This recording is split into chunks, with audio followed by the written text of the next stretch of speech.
Hello, Spanish learners! Welcome to another episode of Spanish Academy TV. Today, we're going to talk about some of the most common mistakes that people make when speaking in the Spanish present tense.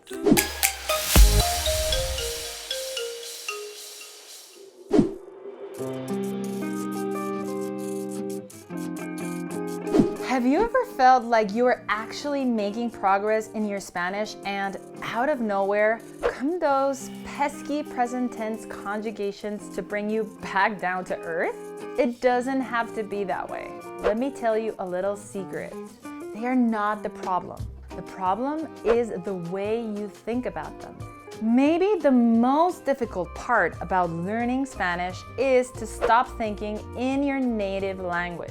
Your brain is used to a certain kind of logical structure upon which it builds phrases and expresses ideas. In fact, it continues to use that knowledge wherever it goes. That's not necessarily a bad thing. Brains are amazing supercomputers that analyze, organize, and filter lots and lots of information. Without some little tricks, life would be overwhelming.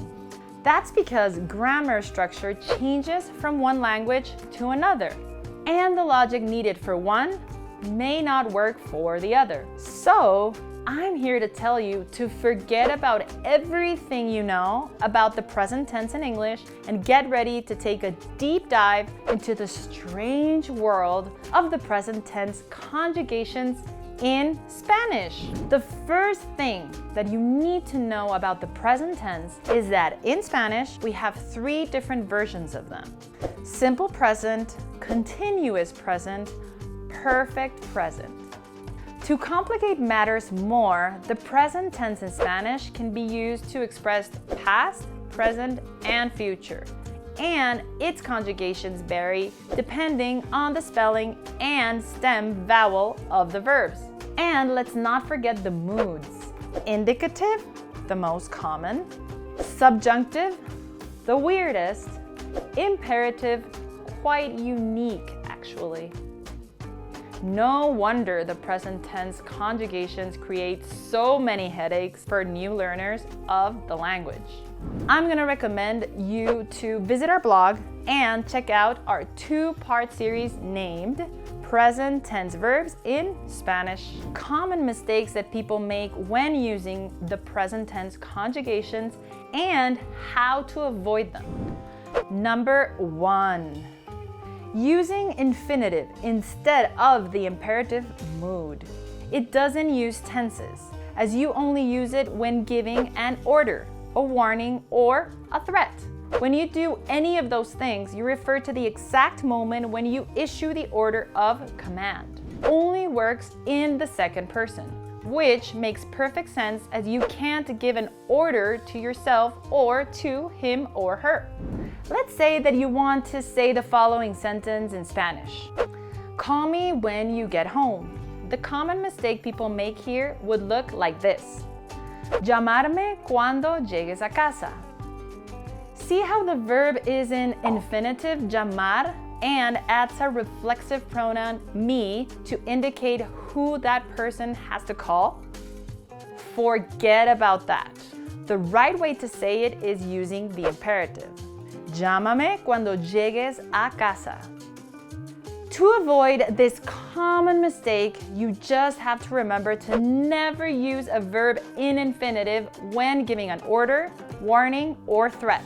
Also, make sure to always use the second person, tú, usted, ustedes, using la gente, the people, as a plural noun. This is a very common mistake because it is actually counterintuitive. La gente, the people, means a lot of persons, which by definition should be a plural noun. So it's okay if you feel frustrated by this one. It doesn't make sense, and I'm sorry, but it is what it is. In Spanish, the noun gente is a singular one, so it should always be used with a singular verb. Let's say that you want to say the following sentence in Spanish. People are amazing in Mexico. The common mistake here would look like this. La gente son increíbles en México. Please notice how the verb ser, to be in English, is conjugated in plural as son. The right way to say it is, la gente es increíble en México. If the noun gente is a singular one, then the verb ser, to be, has to be conjugated in the singular too. That's why we say es. La gente in Spanish is a singular noun.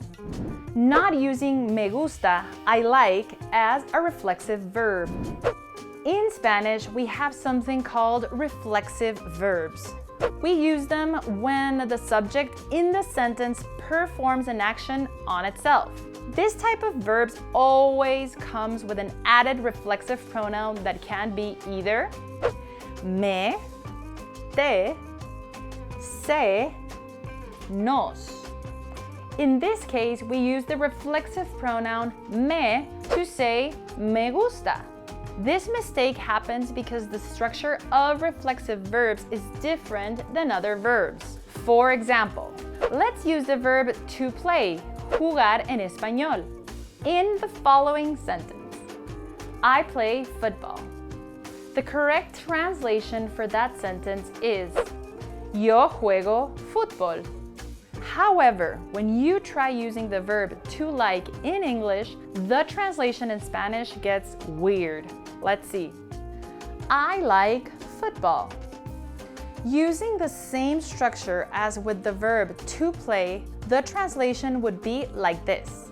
Yo gusto fútbol. But that would be wrong. The right way to say I like football is me gusta el fútbol. To avoid this mistake, remember that the verb to like gets tricky in Spanish. It doesn't simply translate as gustar, but as me gusta. Not using the first person variation of caber, to fit. The first person conjugation of the verb caber, to fit, in Spanish has no logical connection to its infinitive form, caber, or to any other of its conjugations. Tú cabes, él cabe, nosotros cabemos, ustedes caben, ellos caben. So, it's just normal that new learners of the language make the mistake of saying, yo cabo ahí, I fit there. The right way to conjugate the verb caber in the first person is as follows. Yo quepo ahí, I fit there. To avoid this mistake, just remember that the word cabo in Spanish means cape, like in Cape Town, Ciudad del Cabo, confusing present tense with future tense. Sometimes people use the present tense to talk about an action that will occur in the near future. In English, that's correct because you can use the present progressive, but in Spanish, that's incorrect. Let's take a look. Are you coming to the party on Friday? A common mistake is to translate this question as ¿Vienes a la fiesta el viernes? However, the correct translation is ¿Vendrás a la fiesta el viernes? To avoid this mistake, just remember that in Spanish, the near future is still the future, and you have to use the future tense. Too many futures. Please let us know in the comments what other topics about Spanish you would like us to cover here. Hope you enjoyed the video. Leave a like if you did and don't forget to subscribe for more contenido en español. Que te vaya bien.